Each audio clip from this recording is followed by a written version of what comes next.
Hujibatin nar, neraka itu dihijab, didinding bisyahawat. Neraka dindingnya adalah syahwat. Kalau kita langgar syahwat ini, masuk kita ke dalam. Berarti kita udah menerobos dindingnya. Hujibatin naru bisyahawat. Neraka itu temboknya adalah syahwat. Kita alihi wa sahbihi wa man tabi'ahu wa mawalah.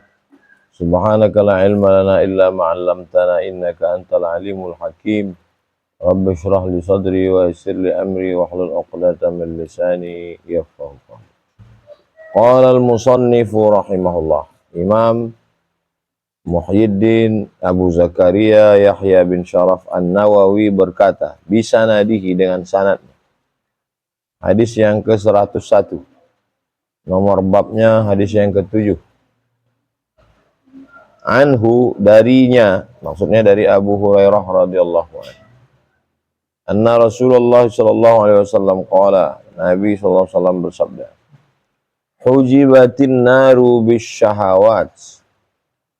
Neraka dihijab, didinding dengan syahwat. Ini neraka, ini kita. Antara kita dengan neraka ini ada dindingnya. Nama dindingnya syahwat. Artinya kalau kita langgar syahwat ini, masuk kita ke neraka. Syahwat artinya keinginan. Ini jasad, ini ruh.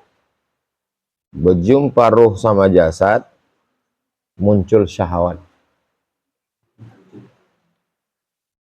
Zuyyina linnasi hubbus syahawat. Manusia ini dihiasi dengan syahwat.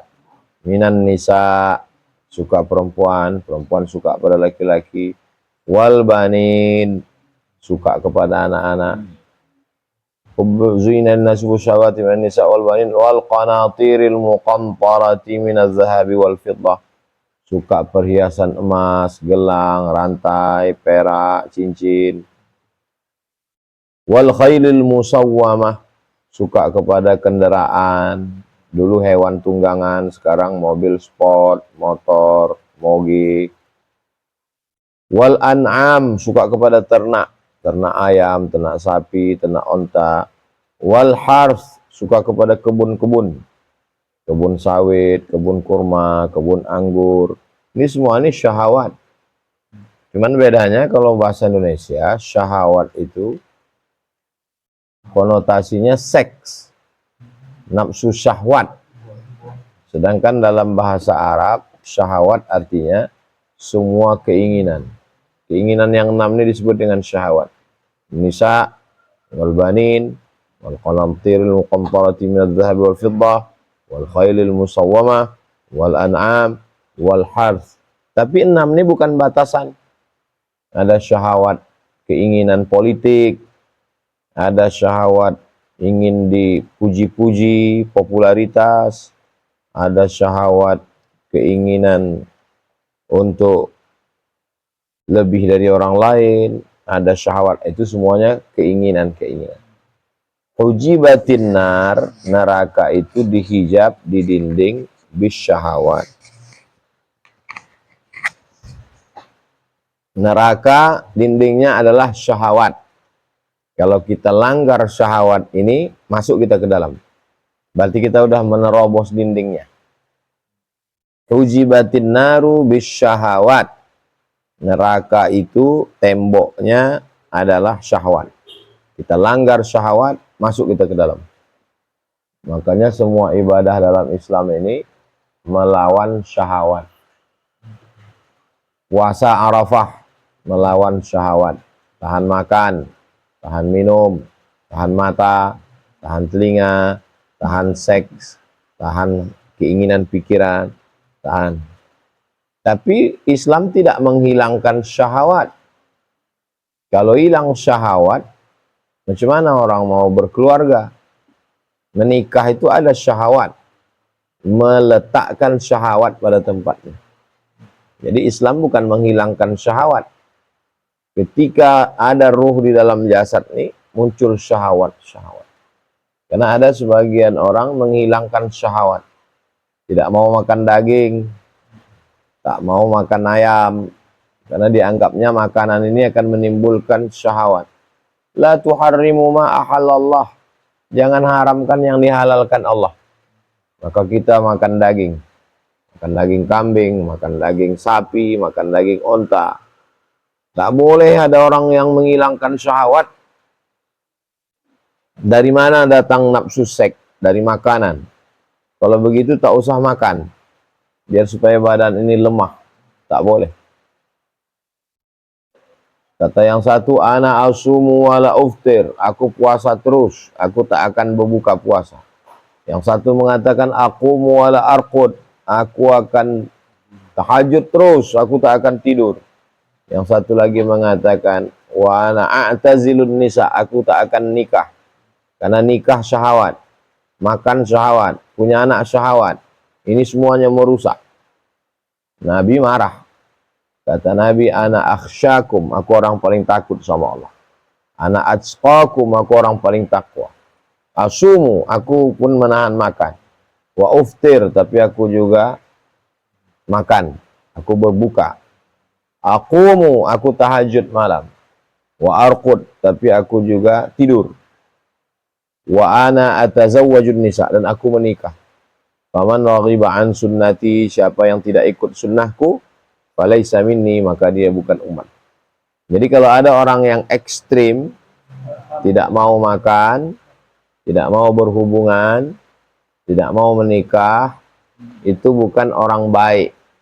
Walaupun perbuatan itu baik. Perbuatan itu baik, tapi dia tidak dianggap sebagai orang baik. Karena standar baik dalam Islam, ittiba'us sunnah, mengikut sunnah Nabi Muhammad SAW. Jadi jangan asal menengok orang baik. Orang yang tidak makan baik. Orang yang tidak menikah juga baik. Kalau dia iffah, menjaga dirinya. Tapi dalam Islam dia tidak baik. Kenapa dia tidak baik? Karena dia tidak mengikut Nabi Muhammad SAW. Wa ma atakumur rasulu fakhudhuh. Apa yang dibawa oleh Nabi Muhammad, ikutilah. Wa ma nahakum anhu fantahu. Apa yang dilarang oleh Nabi Muhammad SAW, jauhilah. Ujibatin nar bisyahawat. Neraka itu hijab. Makanya perempuan yang menutup kepalanya disebut memakai hijab.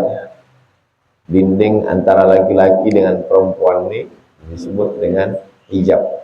Antara kita dengan Allah jangan sampai ada hijab. Hijab artinya penutup, tembok, pembatas. Ini neraka, ini kita. Pembatas antara neraka dengan kita namanya syahwat. Kalau kita singkapkan syahwat ini, masuk kita ke dalam neraka. Wa hujibatil jannatu bil makarih. Sedangkan surga, hijabnya, dindingnya adalah al-makarih. Makarih ini asal kata makruh. Makruh diambil dari kata tiga, karah. Makruh artinya sesuatu yang tidak disukai. Maka disebut perbuatan ini makruh, tidak disukai. Allah tak suka. Sedangkan surga itu hijabnya, dindingnya adalah makarih, yang tak disukai. Bangun malam tak disukai. Sedekah tak disukai. Puasa tak disukai. Hujan-hujan datang ke masjid pengajian tak disukai. Yang disukai itu tidur. Di surga ini dikelilingi oleh sesuatu al-makarih, yang tidak disukai. Bagaimana cara kita hilangkan rasa tidak suka menjadi suka? Lewat proses pembiasaan diri. Allah bisa karena biasa. Biasakan anak-anak sholat, akhirnya dia terbiasa, ada keterikatan hati, ada hubungan emosional, kita paksakan untuk datang ngaji, walaupun hujan, walaupun mati lampu, kita tetap datang.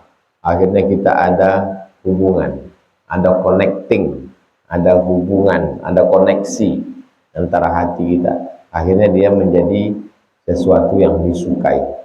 Ujibatil jannatu, surga itu terhijab, terdinding, bil makarih, dengan perkara-perkara hal-hal yang makarih, tak disukai. Keluar air mata menangis, tak suka. Keluar keringat badan, tak suka. Keluar darah mati syahid, tak suka. Keluar duit, zakat, wakaf, infak, sodakoh, tak suka. Tak ada yang suka. Maunya suka itu menumpuk harta, tidur, makan, memperturutkan hawa nafsu. Nah, jadi Islam ini datang untuk melatih jiwa manusia supaya sesuatu yang tidak disuka menjadi suka, sesuatu yang disuka menjadi tak suka. Itulah Islam. Sesuatu yang kita suka, datang Islam, kita jadi tak suka. Judi suka, zina suka, mabuk suka. Datang Islam, merubah yang disukai hawa nafsu menjadi tak suka. Salat tak suka, bangun malam tak suka, keluar duit tak suka. Sesuatu yang kita tak suka, ketika Islam datang, merubah menjadi suka. Suka dan tak suka, cinta dan tak cinta, mau dan tak mau, mengikut hawa nafsu. Ketika Islam datang, hawa nafsunya dikesampingkan, yang diikut adalah ati Allah wa ati Rasul. Ikut Allah dan ikut Rasul sallallahu alaihi wasallam. Jadi kalau orang paham apa tujuan Islam datang, mengertilah dia. Kenapa ribet sekali agama Islam?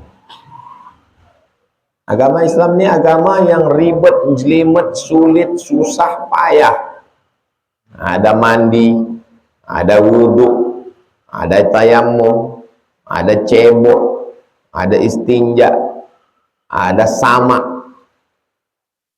Maka bagi orang yang tak suka dengan itu, sholatnya lagi subuh, zuhur, asar, maghrib, isya, duha, tahajud, witir, ribet sekali bagi orang yang tak suka. Tapi bagi orang yang suka, malah dia kekurangan. Sholat sunat sudah, apalagi sholat Pak Ustaz. Nah, ini dia sudah bisa melatih dirinya dari yang semua disukai hawa nafsu, dirubahnya jadi tak suka. Yang tak disukai hawa nafsu, dirubahnya menjadi suka. Dan berhasil kita melewati itu, berhasil kita melewati ujian hawa nafsu. Sampai kapan? Sampai mati. Maka kita perlukan istiqomah. Muttafaqun alaih. Hadis ini ada dalam Sahih Bukhari, ada dalam Sahih Muslim. Pada masa Khalifah Umar bin Khattab, ada seorang laki-laki tidak Islam. Dia kalau ada orang datang, tahu dia apa maksud orang, tahu dia apa isi hati orang. Datang Umar bin Khattab, kata dia, Umar, kau datang mau membunuh aku. Kata Umar, betul, kenapa kau tak masuk Islam? Kata dia, kasih aku waktu 3 hari. Kata Umar, dari mana kau dapat ilmu ini? Bisa kau tahu apa yang ada dalam hati? Kata dia, tunggu 3 hari. Habis 3 hari datang Umar. Cemana? Kau masuk Islam? Kata dia, asyhadu an la ilaha illallah wa asyhadu anna Muhammadar Rasulullah. Dari mana kau dapat bisikan bisa kau tahu bahwa aku mau memancung kepala? Kata dia, Umar, aku selalu melawan keinginanku di dalam. Kalau kata hawa nafsuku makan, aku tak makan.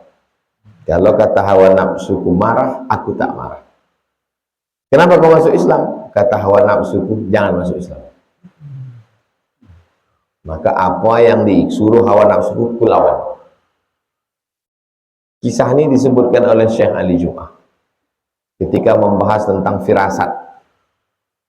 Barulah kita paham.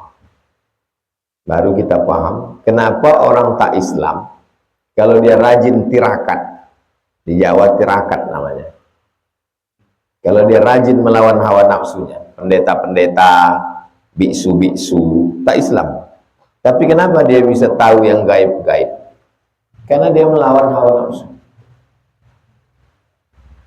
Tak makan, tak minum, tak nikah, tak pakai baju berjahit. Umat Islam paling lama pakai kain ihram 3 hari. Tanggal 8, tanggal 9, tanggal 10. Habis melontar jumrah, kain biasa. Dia seumur hidup pakai ihram. Rambut tak boleh panjang rambut. Digundul terus. Karena kalau rambut ini panjang, kata hawa nafsu, kau ganteng. Lawan hawa nafsu. Kata hawa nafsu, makanan nenek. Lawan hawa nafsu. Kata nafsu, perempuan itu cantik. Lawan hawa nafsu. Maka dia tak makan daging, tak makan ikan, tak makan telur, tidak berbini, tidak punya anak, tak pakai baju bagus, tidak pakai rambut bagus, tidak pakai sendal bagus, tak boleh pakai berjahit.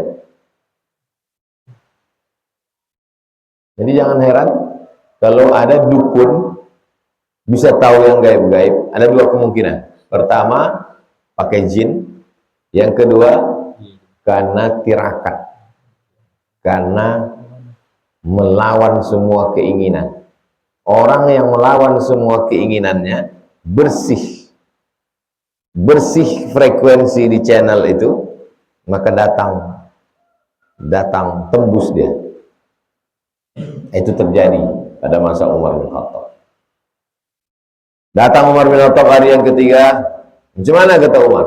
Asyhadu an la ilaha illallah. Kenapa kau masuk Islam?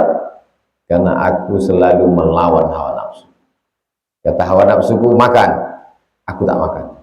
Kata hawa nafsuku nikah, aku tak nikah. Kata hawa nafsuku keluar, kau hebat, aku tak keluar. Kata hawa nafsuku jangan kau masuk Islam, aku masuk Islam. Ku lawan semua bisikan hawa nafsu. Wa nafsin wa ma sawwaha fa alhamaha fujuraha wa taqwaha. Demi jiwa, demi nafs, ada bisikan-bisikannya, ada angin-anginnya, angin barat, angin timur. Qad aflaha man zakkaha wa qad khaba man dassaha. Beruntunglah orang yang membersihkannya dan sia-sialah orang yang mengotorinya. Sampai kapan? Sampai akhirnya ruh keluar dari jasad. Selamat dia dari hawa nafsu ini. Dia diundang Allah Ta'ala, ya ayyatuhan nafsul mutmainnah. Keluar ruh itu dari jasad, diundang Allah Ta'ala, ya ayyatuhan nafsul mutmainnah, irji'i, baliklah engkau. Ini bukan tempat engkau. Rimba Panjang, Kabupaten Kampar, Riau, Indonesia. Ini bukan tempat engkau. Tempat engkau yang asli, irji'i ila rabbiki radiyatan mardiyah fadkhuli fi ibadi fadkhuli jannati. Barulah kita lulus. Itu yang disebut dengan istirahat. Jadi sebelum itu tak ada istirahat. Jadi kalau orang bertanya kapan kita istirahat, istirahat ketika kita mati husnul khatimah. Husnul khatimah didapat karena melawan hawa nafsu. Subuh ini kita lawan kantuk, lawan hujan, lawan mati lampu, lawan makan, lawan minum. Semua hawa nafsu kita lawan, akhirnya kita sampai ke musholla. Mudah-mudahan kita istiqomah. Amin. Wa fi riwayatin, dalam riwayat lain, li muslimin, dalam sahih Muslim, bunyi kalimatnya bukan hujibat, tapi huffat. Huffat dikelilingi. Huffatil jannatu bil makari. Surga itu dikelilingi, diliputi, ditutupi oleh hal-hal yang tidak menyenangkan. Huffatin naru bisyahawat, neraka itu dikelilingi, diliputi oleh sesuatu yang menyenangkan, keinginan hawa nafsu. Ini menunjukkan Imam Nawawi hafalannya sangat kuat. Bisa dibedakannya riwayat dalam Sahih Bukhari hujibat, riwayat dalam Sahih Muslim huffat. Dia menghafal hadis itu detail per kata sampai tahu dia bedanya. Di Bukhari hujibat, di Muslim huffat. Wa huwa bima'nahu, maknanya sama. Ai, artinya bainahu wa baina hadzal hijab, antara orang itu dan antara dia dengan neraka ada hijab, ada dinding, ada tembok, ada sesuatu yang menutupinya. Kalau disobeknya ini, masuk dia ke dalam. Kita surga, ada hal-hal yang tak menyenangkan, kita sobek ini, masuk kita ke dalam. Kita neraka, ada hal-hal yang sangat menyenangkan, kalau kita sobek ini, masuk juga kita ke dalam. Fa'idha fa'alahu, kalau dia melakukannya, dakhalaha, maka dia pun akan masuk ke dalam.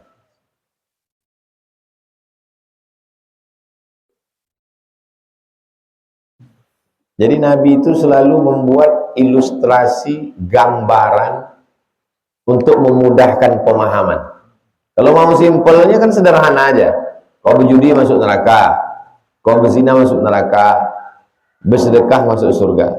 Tapi dia punya gambaran lain, ilustrasi lain. Jadi orang-orang yang cerdas itu, dia bisa menyampaikan pesan yang jelimet, sulit, ribet, susah, payah, menjadi simpel dan sederhana. Materi-materi yang disampaikan dosen setengah jam baru kita paham. Ada dosen yang sederhana, gambar-gambar orang paham. Nah, jadi tingkat kecerdasan itu adalah bagaimana menyederhanakan sesuatu mudah dipahami orang. Itu orang cerdas. Sekarang enggak. Sekarang orang cerdas itu adalah orang yang cakapnya paling susah dipahami. Itu orang cerdas. Cakap 1 jam, apapun kita tak paham. Itu bukan orang cerdas. Dia aja tak bisa menyederhanakan pikirannya. Nabi itu bisa. Dalam satu majelisnya itu ada Abu Hurairah, ada Abu Bakar Siddiq, ada yang baru masuk Islam, ada anak kecil, tapi semua orang bisa paham. Sekarang ada orang ngomong dari A sampai Z tak kita paham dan dianggap orang hebat. Makin banyak istilah-istilah asingnya dianggap hebat. Enggak.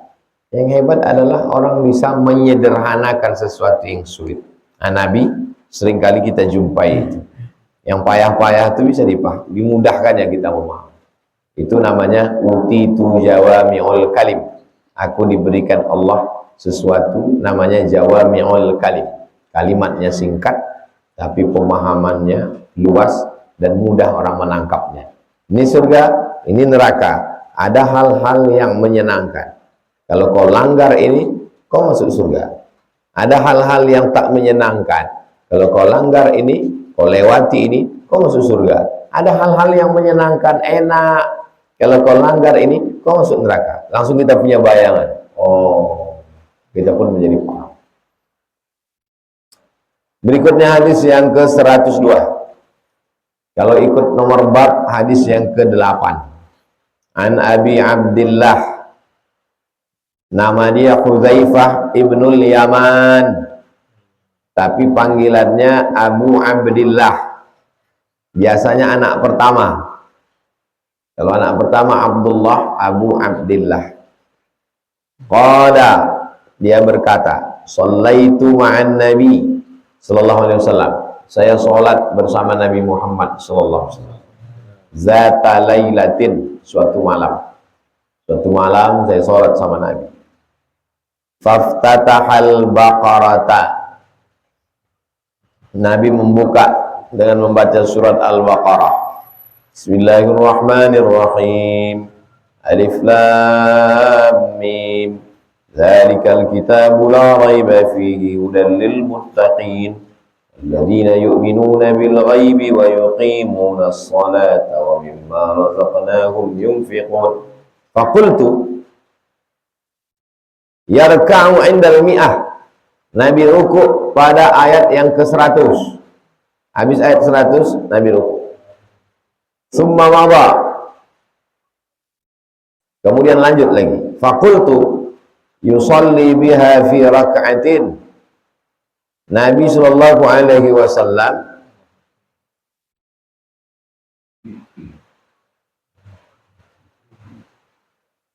yusalli biha fi rak'atin. Makna yusalli biha fi rak'atin, zannantu annahu yusallimu biha. Aku menyangka Nabi salam. Fayuqassimuha ala rak'ataini. Nabi membaginya 2 rakaat. Wa arada bir rak'ati, maksud rakaat as-salatu bikamaliha wa hiya rak'atani. Tak ada salat 1 rakaat kecuali witir. Salat tahajud malam tetap 2 rakaat. Salatul laili masna masna. Salat malam 2 rakaat, 2 rakaat. 2 rakaat salam, 2 rakaat salam. Wala budda min hadha ta'wil liyantazimul kalam ba'dah. Begini, mesti begini memahami hadis ini. Kata syarah yang mensyarah hadis ini. Wa ala hadha faqalu thumma madha ma'nahu qara'a mu'dhamaha bihaitsu ghalaba 'ala dhanni annahu la yarka'a rak'atal ula illa fi akhiril baqarah. Hina idzin qultu yarka'a rak'atal ula biha fajawaza waftatahan nisa. Surat Al-Baqarah 2 juz 4 lembar. 2 rakaat. Wow. 1 juz itu kalau baca pelan 1 jam, berarti 2 jam. Faqultu yusalli biha fi raka'atin famadha. Faqultu yarka'u biha. Summa iftatahan nisa. Masuk dia ke surat An-Nisa. Ya ayuhan nasu taqu rabbakum alladhi khalaqakum min nafsin wahidatin wa khalaqa minha zawjaha wa batha minhuma rijalan katsiran wa nisaa wattaqullaha alladhi tasaaluna bihi wal arham innallaha kana 'alaikum raqiba. Faqara'aha, Nabi membacanya. Tsumma iftataha ala Imran, kemudian masuk ke surat Ali Imran. Faqara'aha yaqra'u mutarassilan, Nabi membacanya mutarassilan, baca tartil, bukan baca cepat. Innallaha la yastahi Innallaha la yastahi an yadriba mathalan ma ba'udatan fama fawqaha fa ammal ladzina amanu faya'lamuna annahu al-haqqu min rabbihim wa ammal ladzina kafaru fayaquluna madza arada Allah bihadza mathala yudillu bihi katsiran wa yahdi bihi katsiran wa ma yudillu bihi illa al-fasiqin. Tartil. Warattilil Qur'ana tartila, bacalah Quran secara tartil. Idza marra bi ayatin fiha tasbihun sabbaha, kalau dia melewati suatu ayat di dalamnya ada tasbih, Nabi bertasbih. Qalu ataj'alu fiha man yufsidu fiha wa yasfiku ad-dima wa nahnu nusabbihu bihamdika wa nuqaddisu lak. Subhanallah. Lewat ayat tasbih, dia bertasbih. Wa idza marra bi su'alin sa'ala, kalau lewat pada ayat di dalamnya ada doa, dia pun berdoa. Rabbana la tu'akhidna in nasina aw akhtana Rabbana wa la tahmil 'alaina isran kama hamaltahu 'alal ladzina min qablina Rabbana wa la tuhammilna ma la taqata lana bih wa'fu 'anna waghfir lana warhamna anta maulana fansurna 'alal qaumil kafirin. Berdoanya lewat ayat doa, dia doa. Ada imam baca ayat, ghairil maghdubi 'alaihim waladdallin. Lalu kemudian ada orang makmum berdoa, Rabbi, Allahumma Rabbi ighfir. Nah, inilah dalil. Ketika lewat ayat tasbih, bertasbih. Lewat ayat doa, berdoa. Makanya di dalam doa khatam Quran, ya Allah ampunkan dosaku. Ketika lewat ayat azab, aku tak takut azab. Ketika lewat ayat rahmat, aku tak meminta rahmat. Mestinya ketika lewat ayat rahmat, kita minta rahmat. Salamun qawlan min rabbir rahim. Allahumma adkhilil jannata. Ya Allah, masukkan aku ke dalam surga. Mestinya waktu membaca ayat itu kita berdoa. Kenapa kita tak berdoa? Kita tak paham tahap yang dibaca imam itu. Entah ayat azab, entah ayat rahmat. Wa idza marra bi ta'awudzin ta'awwadza. Kalau lewat dia pada ayat, dalam ayat itu bercerita tentang minta perlindungan kepada Allah dari gangguan setan, ta'awwadza. Nabi berdoa minta perlindungan Allah Subhanahu wa taala. Summa raka'a, kemudian Nabi ruku'. Faja'ala yaqulu, Nabi berkata, Subhana rabbiyal azim. Tak ada wa bihamdihnya. Mana wa bihamdih? Riwayat lain. Maka saya susun buku 99 tanya jawab salat.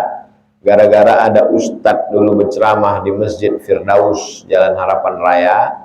Kata dia, tidak ada itu baca Subhana rabbiyal azimi wa bihamdih. Datanglah jamaah yang sudah tua. Ustadz, aku udah 70 tahun umurku. Dari sejak akil balik aku berdoa Subhana rabbiyal azimi wa bihamdih, Subhana rabbiyal a'la wa bihamdih. Kata ustadz kami tadi malam di Masjid Firdaus, kata dia tak ada wa bihamdih itu. Jadi salah lah kalau begitu selama ini amalku ini Pak Ustadz. Itulah saya susun buku 99 tanya jawab sholat tuh, bahwa riwayat Subhana rabbiyal a'la ada, Subhana rabbiyal a'la wa bihamdih ada, Subhana rabbiyal azim ada, Subhanakallahumma wa bihamdika asyhadu an la ilaha illa anta astaghfiruka ada, Subuhun quddus rabbuna rabbul malaikati war ruh ada. Jadi banyak riwayat. Subhana rabbiyal azim fakana ruku'uhu nahwan min qiyamihi. Rukuknya sama panjangnya macam tegaknya. Jadi kalau rakaat pertama tadi dia baca 100 ayat, rukuknya sama macam tegaknya. Summa qala, kemudian dia berkata, Sami'allahu liman hamidah. Sami'allahu liman hamidah. Waktu lurusnya tulang belakang menuju tegak, bacaannya Sami'allahu liman hamidah. Setelah tegak, Rabbana lakal hamdu mil'us samawati wa mil'ul ardi wa mil'u ma syi'ta min syai'in ba'du. Mazhab Syafi'i, imam sama makmum sama. Ada bapak-bapak tua umurnya 70 tahun di Masjid Islamic Center Pasir Pangarayan. Ustadz, aku sejak dari kecil akil balik, begitulah aku sembahyang. Sami'allahu liman hamidah. Walaupun aku jadi imam, walaupun aku jadi makmum. Asal aku jadi makmum di belakang, Sami'allahu liman hamidah. Habis itu baru dah lurus, Rabbana lakal hamdu. Kemarin ada penceramah di masjid, katanya amalku ini salah Pak Ustadz. Yang betul itu adalah imam yang Sami'allahu liman hamidah. Sami'allahu liman hamidah. Sedangkan aku, Rabbana lakal hamdu. Mazhab Syafi'i, mau imam, mau makmum tetap sama. Amal bapak, betul. Itulah saya balas dalam 77, dalam 99 tanya jawab sholat. Sami'allahu liman hamidah. Saudi Arabia mazhabnya Hambali.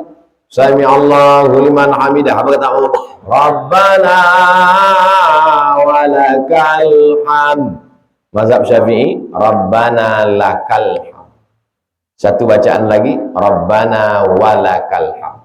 Satu bacaan lagi, Allahumma Rabbana lakal hamd. Mil'us samawati wal ardi wa mil'u ma syi'ta min syai'in ba'd.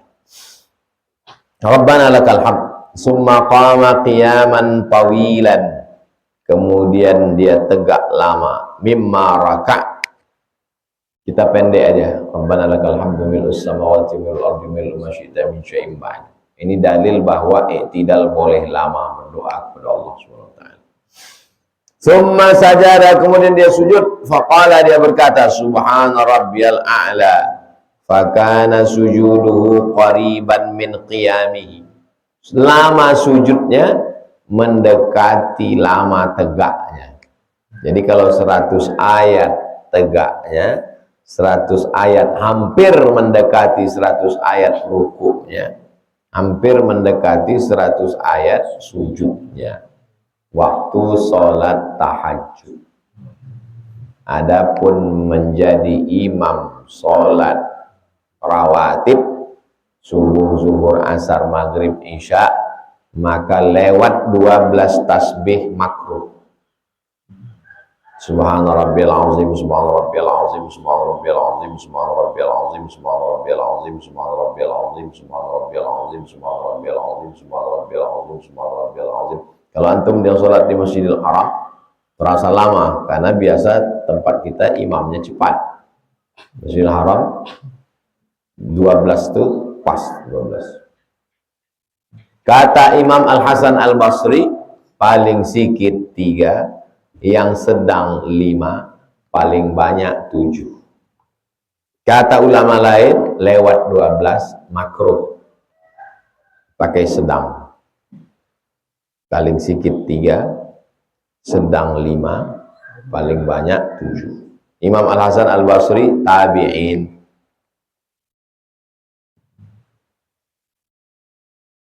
Fakana sujuduhu qariban min qiyami. Kenapa hadis ini dimuat Imam Nawawi di bab ini? Karena bab ini tentang mujahadah, melawan hawa nafsu dalam beribadah. Oh, ternyata ayatnya panjang. Kalau saya tak hafal Quran, Pak Ustadz, beli tiang pakai Quran. Nah, tengok. Baca 100 ayat, ruku. Mau mencoba hadis ini. Menengok handphone, boleh. Menengok kertas. Dalilnya mana? Aisyah sholat bersama Maula, budaknya jadi imam. Dia menengok. Fakana sujuduhu qariban min qiyami. Rawahu Muslimun. Hadis ini ada dalam riwayat Imam Muslim. Kenapa waktu ruku' subhana rabbiyal azim? Kenapa waktu sujud subhana rabbiyal a'la? Dijawab oleh pensyarah kitab. Wal hikmatu, hikmahnya, fi ja'lil azimi fir ruku', waktu ruku' subhana rabbiyal azim, waktu sujud subhana rabbiyal a'la, annal a'la li kaunihi af'alu tafdil ablagh min at-ta'zim. A'la itu isim tafdil, lebih tinggi daripada subhana rabbiyal azim. Was sujudu ablaghu fit tawadhu'i minar ruku'. Sujud lebih tinggi tingkat tawaduknya daripada ruku'.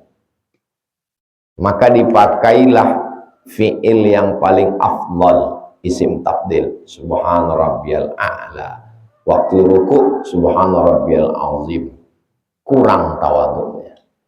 Waktu turun ke bawah, itulah puncak tawaduk, maka dipakai isim tafdil. Faja'alal ablagh lil ablagh, maka dipilihkan kata yang paling bagus di tempat yang terbagus. Kata yang paling bagus, afdal, a'la, tempat yang paling bagus, sujud. Aqrabu ma yakunul abdu min rabbihi wa huwa sajid. Hari ini saudara kita bertolak sudah dari Arafah, Muzdalifah. Ini udah mau sampai Mina orang tuh. Ini sedang berjalan nih dari Muzdalifah ke Mina. Kalau dikatakan tempat yang paling bagus adalah Arafah, Mina, betapa tak adilnya Allah bagi orang yang tak ada duit. Ada duit, badan tak sehat. Badan sehat, ada duit, waktu tak ada. Makanya aqrabu ma yakunul abdu min rabbih wa huwa sajid. Orang yang paling dekat dengan Allah adalah orang yang sujud.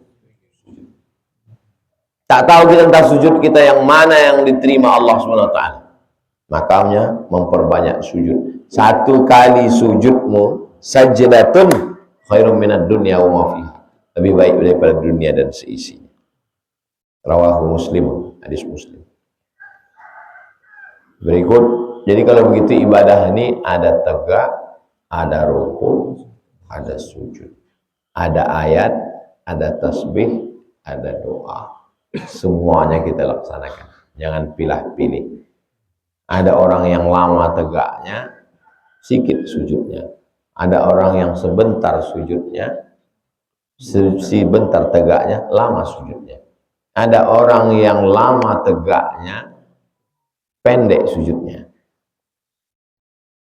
Ada orang yang sedikit ayatnya, tapi banyak sujudnya. Itulah orang yang sholatnya sampai berapa rakaat. Ada orang digelar as-sajjad. Sajjad artinya banyak sujud. Imam sajjad, imam yang banyak sujud. Satu hari dia sujud alfa sajdah, 1000 kali sujud. Namanya Imam Ali. Nama ayahnya Husain, digelar dengan Zainal Abidin. Nabi punya anak Fatimah, punya anak Husain, Husain ini punya anak Ali Zainal Abidin. Zainal artinya perhiasan, Abidin ahli ibadah.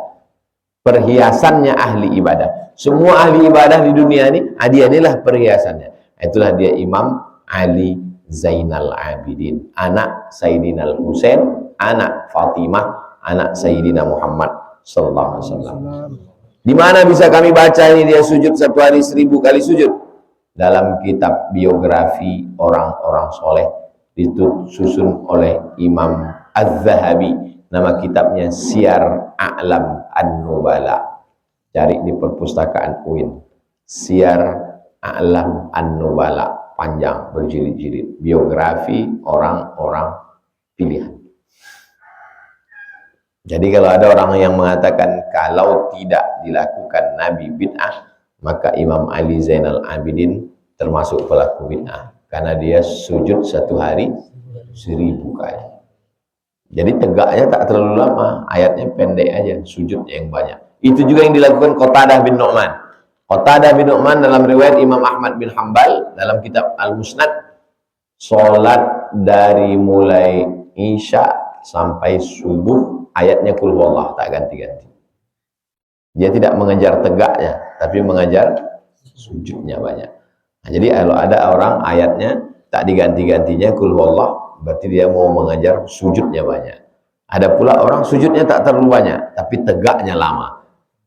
Bebas mau pilih yang mana, itu kreasi masing-masing.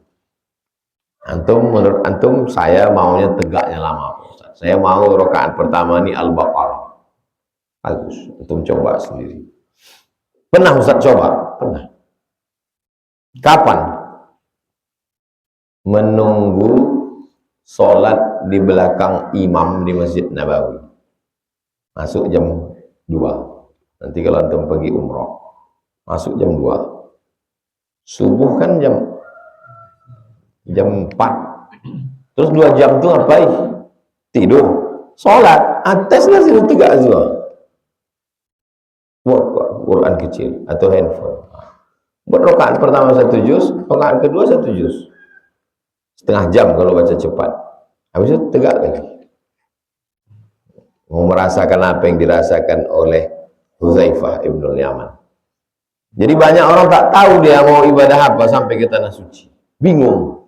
Masuk jam 2, tidur di tiang.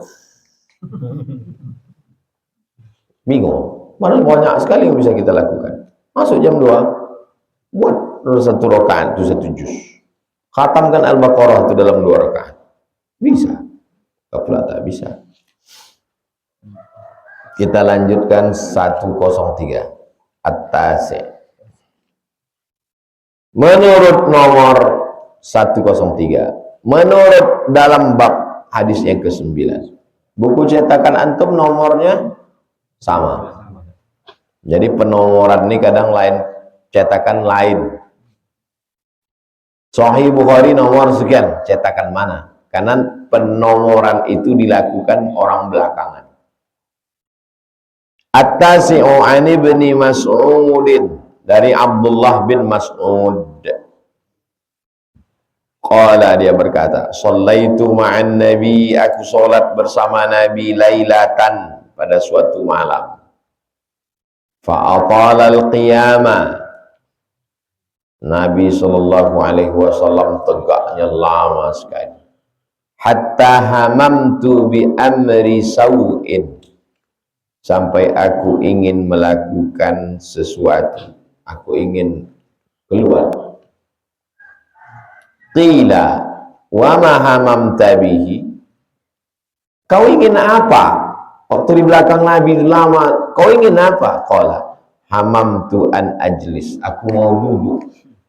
Saking lama. Jadi kalau antum sholat lalu terpikir di pikiran antum, aku ingin duduk, berarti antum masih manusia.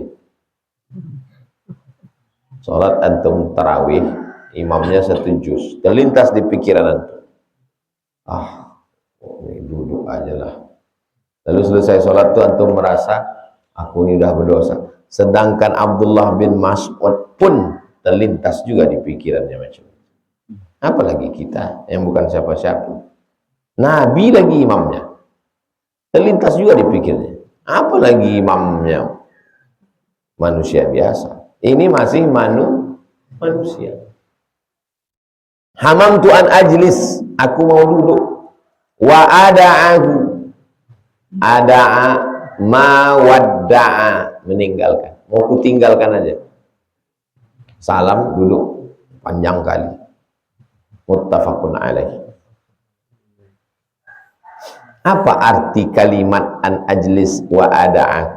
Kata yang mensyarah kitab ini, azamtu an aqta'as salah, aku azam mau ku berhentikan aja sholat. Wa ajlisu min tulis salah, aku mau duduk karena ayatnya panjang sekali. Wa hadhihi shalah kanat bil laili tatawwu'an. Salat yang dimaksud dalam riwayat ini bukan salat Isya, tapi salat sunnah, tahajud malam.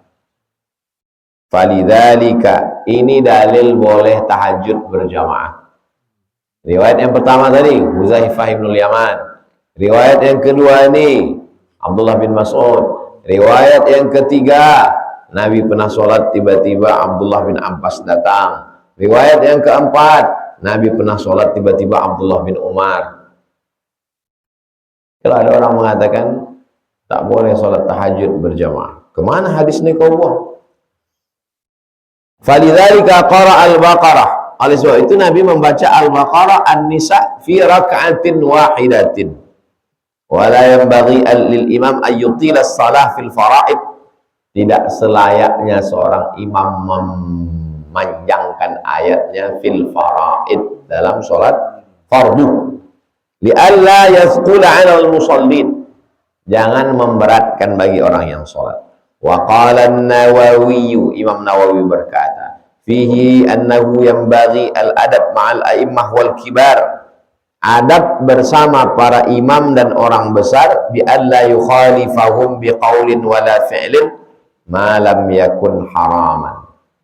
Tidak boleh melawan imam dengan cakapan atau perbuatan. Wattafaqal ulama sepakat, idza ajizal muqtadi fi faridatin, kalau makmumnya tak sanggup ikut, au nafilatin, sholat wajib maupun sholat sunat, anil qiyam, tak sanggup dia berdiri, bolehkah dia duduk? Jazalahul qu'ud, boleh duduk. Tak sanggup, duduk. Kau kenapa duduk? Tak sanggup, aku panjang. Apa ayat yang dibaca imam itu? Sabihis. Wa innama lam yaq'ud Ibnu Mas'udin. Kenapa Ibnu Mas'ud tak duduk? Ta'adduban, beradab ma'a Rasulullah sallallahu alaihi wasallam.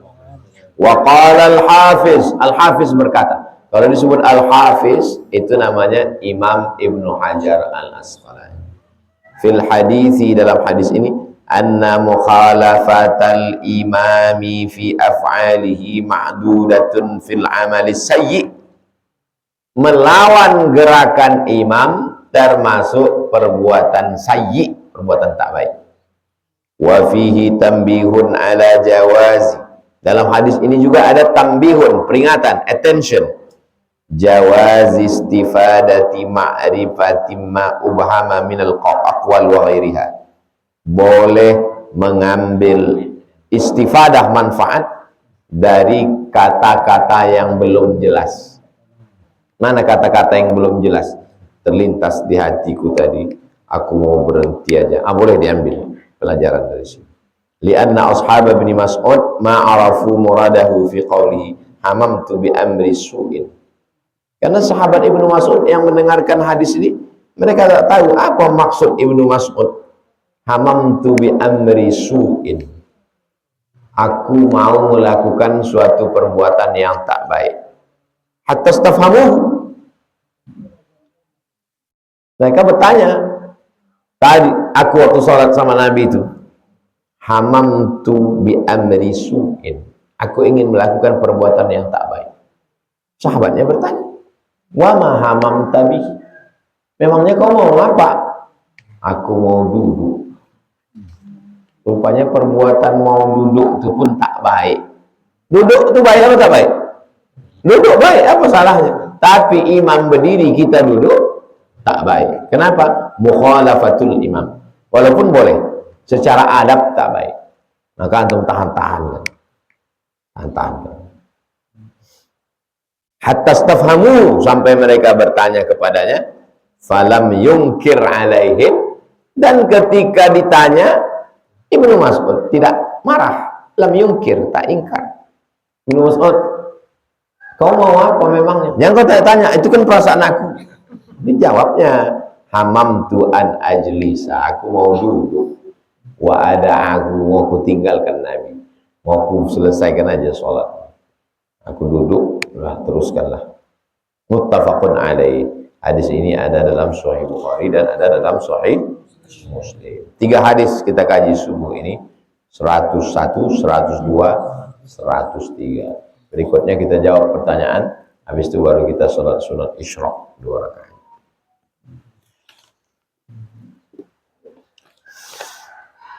Jika kita masbuk sholat Jumat subuh sementara sujud tilawah, apakah termasuk 2 rakaat ditambah 1 rakaat lagi? Ada apa di situ? Papan? Tak ada papan? Mana papan? Bawa papan.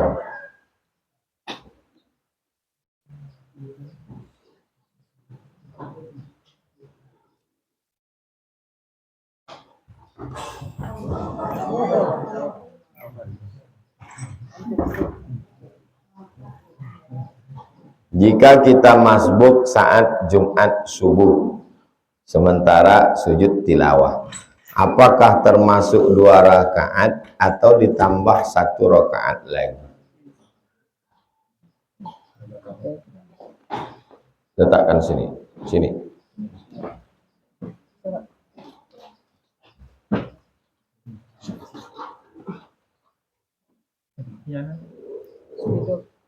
Ada nih.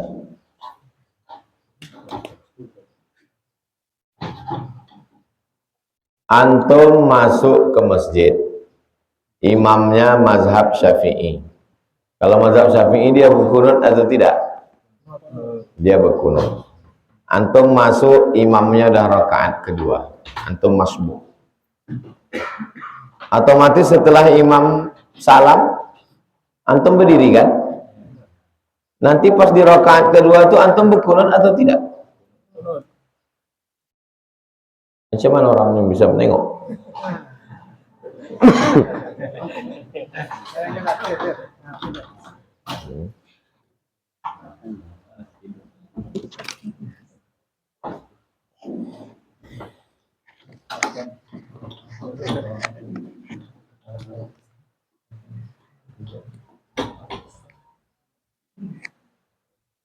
Mazhab Syafi'i,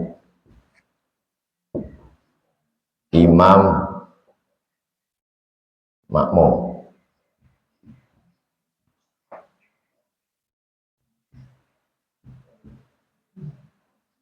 Waktu si imam rakaat kedua,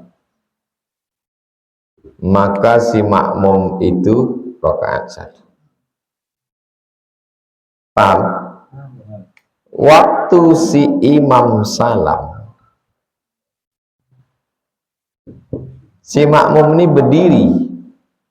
Rakaat berapa bagi si makmum? Rakaat dua. Itulah maka makmum itu berkunut.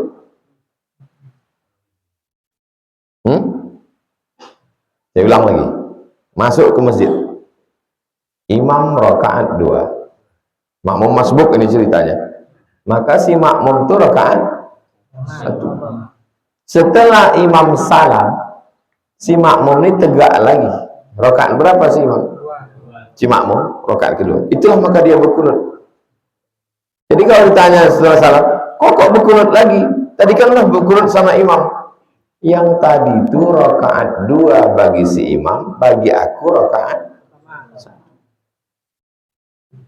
Yang rakaat dua aku ini tadi dalam mazhab Syafi'i, tapi dalam mazhab lain tidak.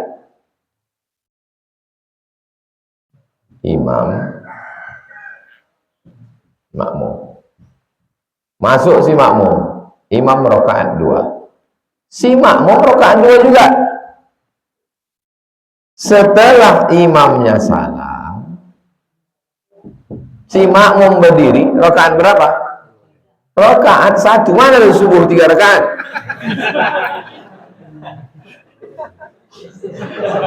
Si makmum rakaat satu qadha,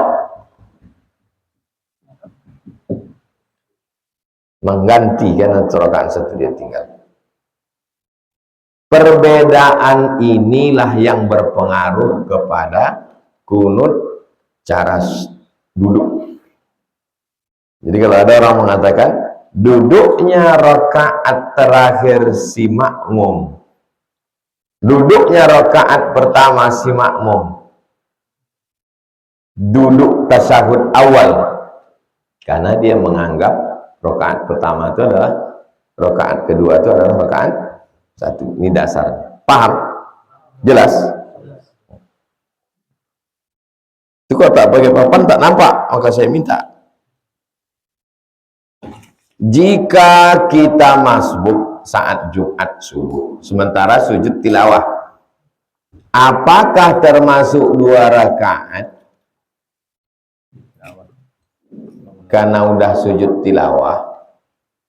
Allahu Akbar. Tatajafa junubuhum 'anil madaji yad'una rabbahum khaufan wa tama'an. Apakah karena udah ada sujud tadi itu sudah dianggap 2 rakaat? Tidak, karena sujud tilawah 1 sujud. Sedangkan 1 rakaat itu 1 ruku', 2 sujud. Maka dia tetap berdiri lagi menambah 1 rakaat. Setelah imam salam, dia berdiri lagi, ditambahnya 1 rakaat. Baca Fatihah, baca ayat, ruku, iktidal, sujud, duduk antara 2 sujud, sujud, tasyahud. Barulah sempurna sholatnya. Karena sujud tilawah tidak menjadi 1 rakaat.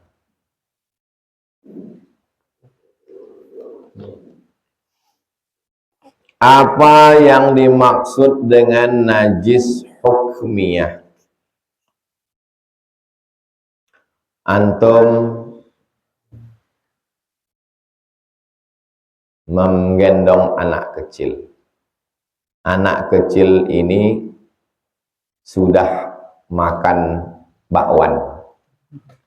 Beda sama anak kecil yang baru menyusu sama emaknya.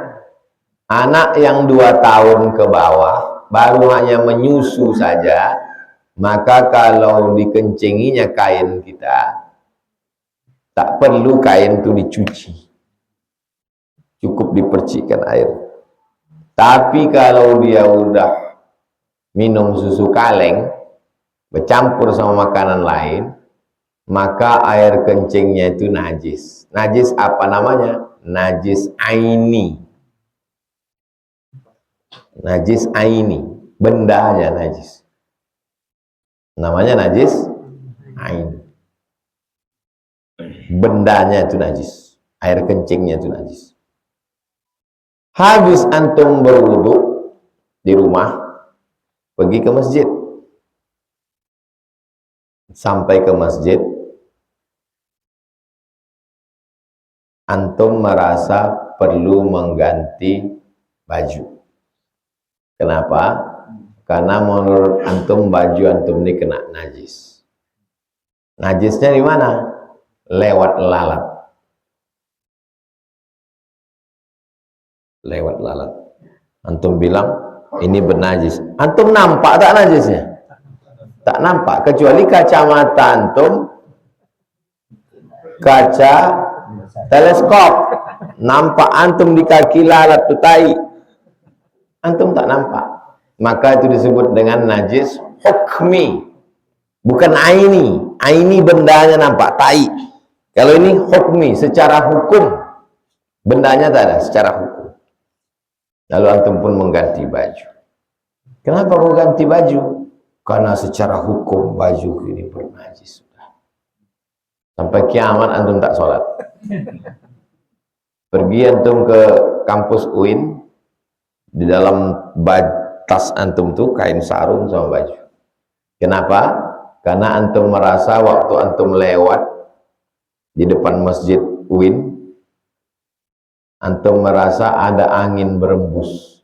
Angin itu naik dari paret UIN yang ada air kencing. Jadi kena. Berarti antum merasa, ini aku udah kena hukum ini. Secara hukum aku ini udah kena najis. Ini antum kena gangguan setan. Alladzi yuwaswis. Oh kena ini, oh kena ini, oh kena ini. Yang model-model begini ini namanya ma'fu'an, termaafkan. Kecuali tai itu nampak, itu baru. Masalah najis ini ada orang yang sangat menyepelekan najis. Dah jelas-jelas kena darah, digigit pacat dia, mengalir darahnya, basah. Ini gini-gininya sedikit. Dia bilang, itu kan kena najis. Allah Maha Pengampun. Ada aturannya. Dalam masalah najis ini ada orang sangat menyepelekan najis. Tapi ada orang sangat takut najis. Yang betul itu mana? Yang betul itu adalah orang yang mengikut ilmu. Kalau sudah menurut ilmu fikih ini bukan najis, maka dia tidak najis. Jangan antum disibukkan oleh setan dengan perbuatan kau bernajis, kau bernajis, kau bernajis, kau tidak setan. Apa pula mau kita diganggu-ganggu setan? Orang kalau kena was-was nih macam-macam. Was-was, makanya dianjurkan di dalam kamar mandi yang menyatu dengan WC, dianjurkan pakai sendal. Kenapa? Karena setan berbisik, kata setan, kaki kau tadi kena kencing, kaki kau tadi kena kencing, kaki kau tadi kena.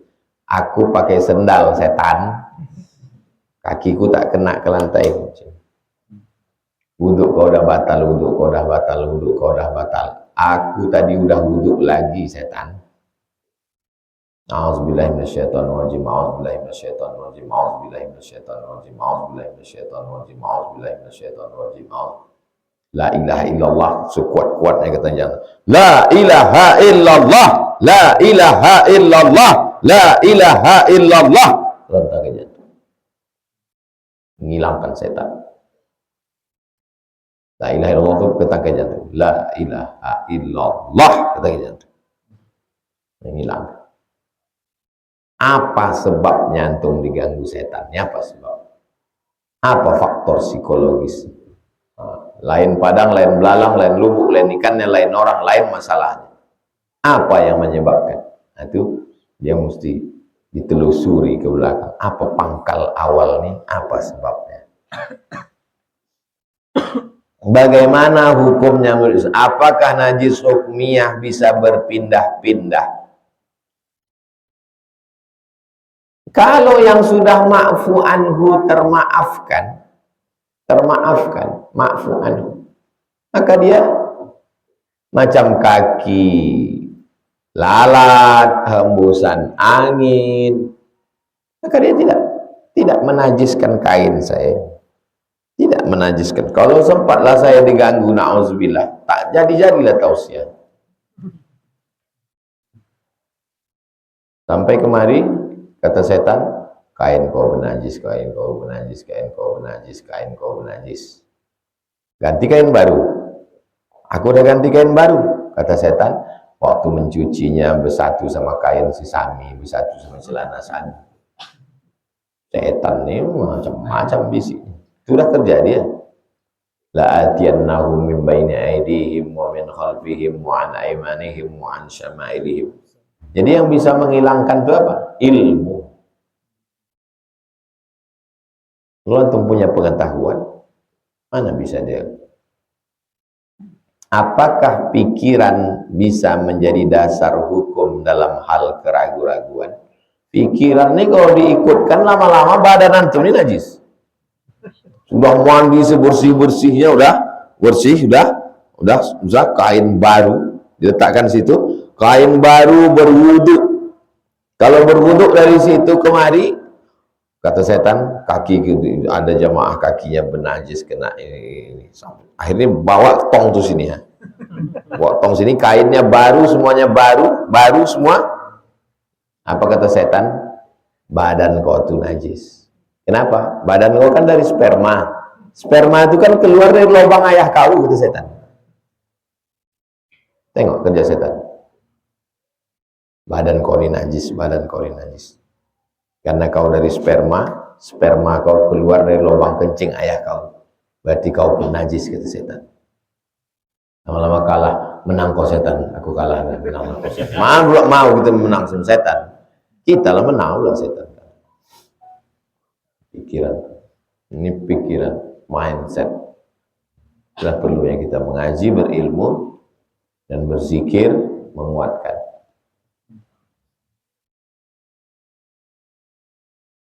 Yang menjadi dasar najis tak najis itu aini, nampak atau tak nampak, tapi dia dihukum mutanajis. Tak nampak. Mesin cuci, masuk kain sarung antum, masuk baju koko antum, masuk celana anak antum yang udah kena kencing, entah kering, entah basah, entah lembab, masuk ke dalam, dicuci, itu kain antum dengan baju koko antum tuh kena najis itu. Nampak antum? Mana nampak? Tak ada. Dihukumkan dia kena najis. Bagaimana cara menghilangkannya? Dibilas. Habis keluarkan airnya, masuk air bersih, bilas. Tapi kalau pikiran udah dikacau setan, kata setan, masih ada sedikit lagi. Setan nih, na'udzubillah, kerja setan.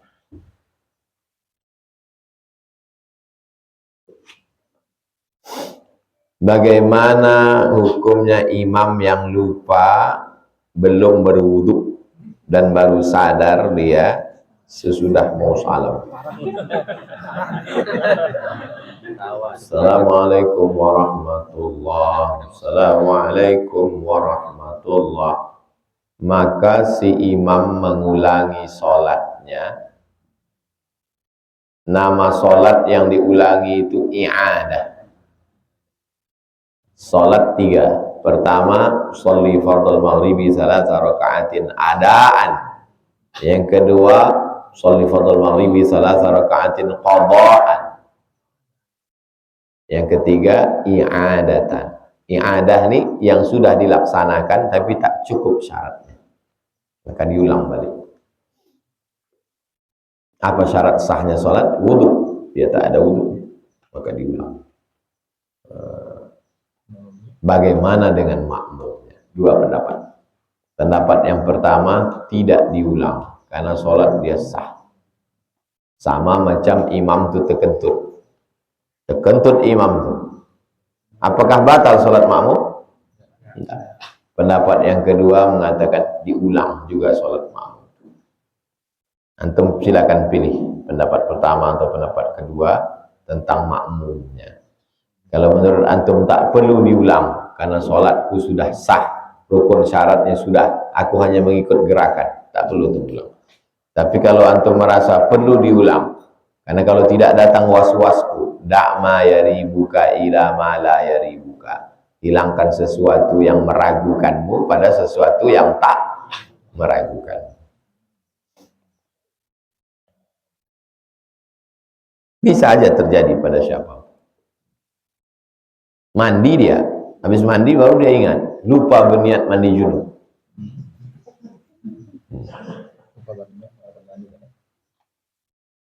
Mandi itu tidak sah karena tak ada niat. Innamal a'malu binniyat. Udah selesai mandi, sholat ini jadi imam. Selesai.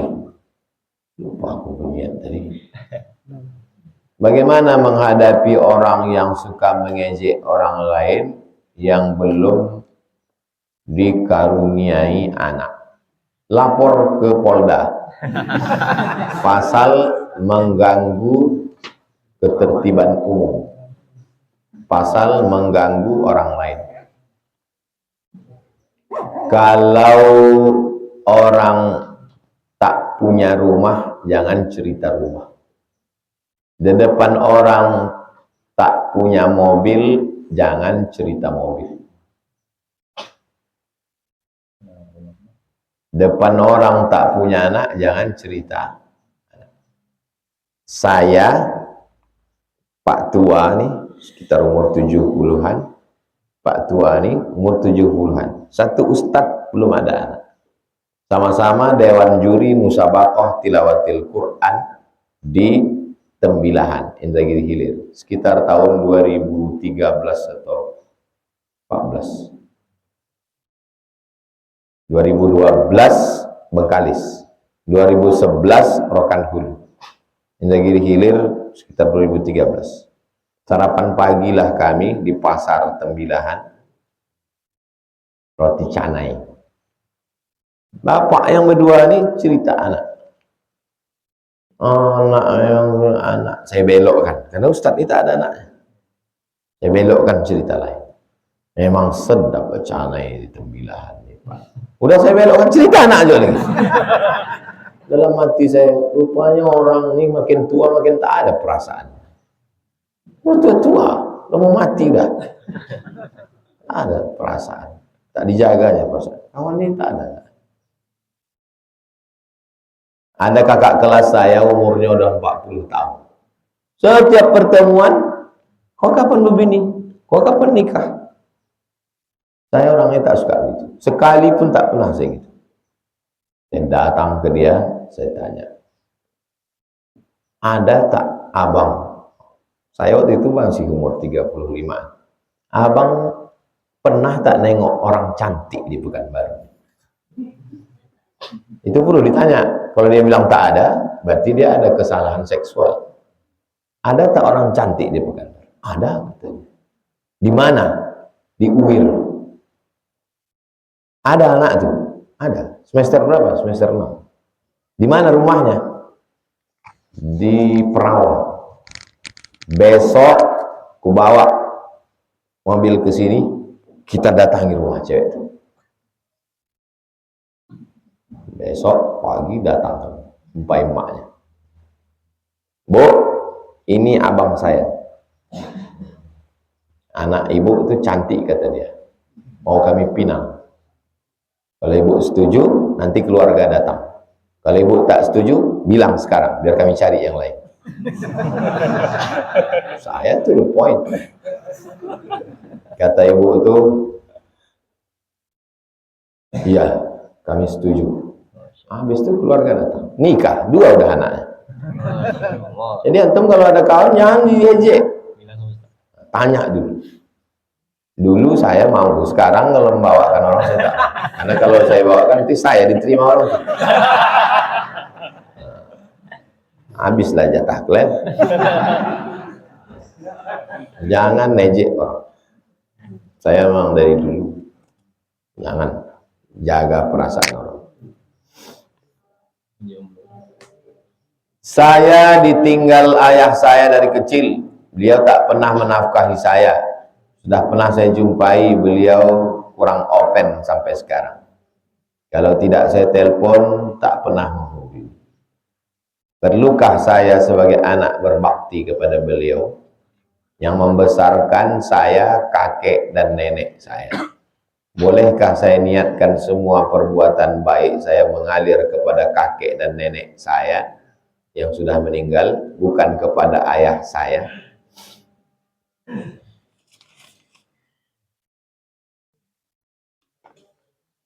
Antum pernah tak dikasih malaikat kertas? Kau mau pilih ayah siapa?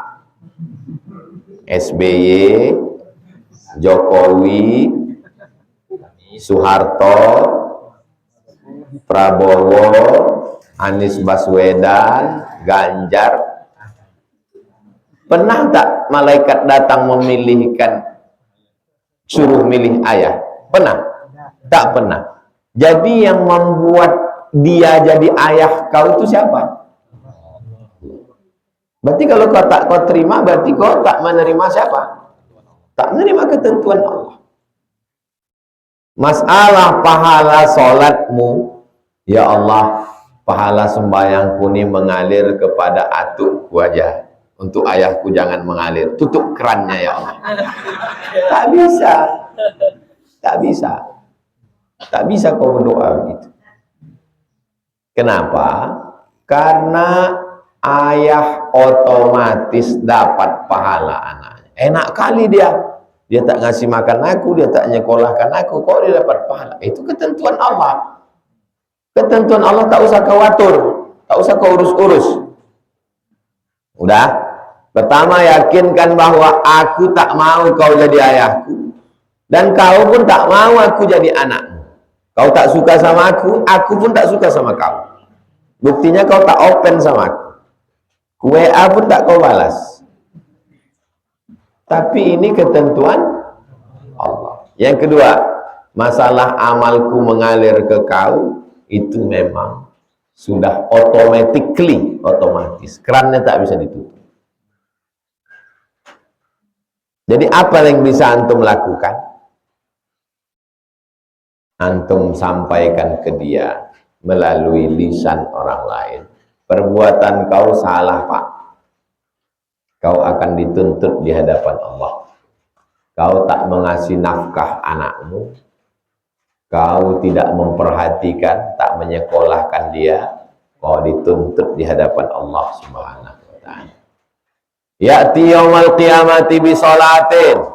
Ada orang yang datang nanti pada hari kiamat, sholatnya banyak, wa zakatin, zakatnya banyak, wa siyamin, puasanya banyak, wa hajin, hajinya banyak, tapi dia menzolimi orang, menganiaya orang, diambil zakatnya, puasanya, hajinya, diberikan pada orang yang dia zolimi. Wahai bapak, kau tak mengasihi anakmu belanja, kau tidak mengasihinya kasih sayang, maka amalmu akan diambil, dikasihkan ke anak. Tapi tidak serta-merta karena dia dulu tak menjagamu, lalu kau boleh durhaka. Itu hukum siapa? Itu hukum setan.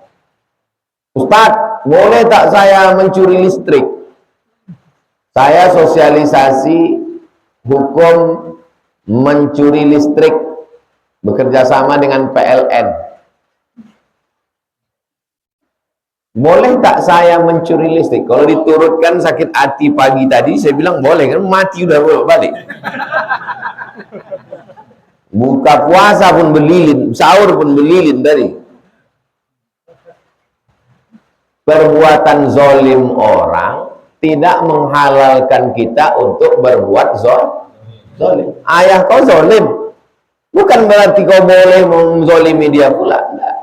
Kau tetap sebagai anak hormat. Masalah dosa dia serahkan pada Allah Subhanahu wa taala. Jelas? Jadi jangan hidupnya ada kamar-kamarnya. Ini ruang tamu, ini ruang tidur, ini dapur. Jangan yang periuk belanga dapur nih kau pindahkan ke muka. Karena ayah kau zalim, aniaya, lalu kemudian kau boleh pula. Kalau kau balas aniaya, apa beda kau sama dia? Memang betul lah kau anaknya, itu sifatnya sama tak kalian? Tunjukkan bahwa kau lebih baik daripada dia.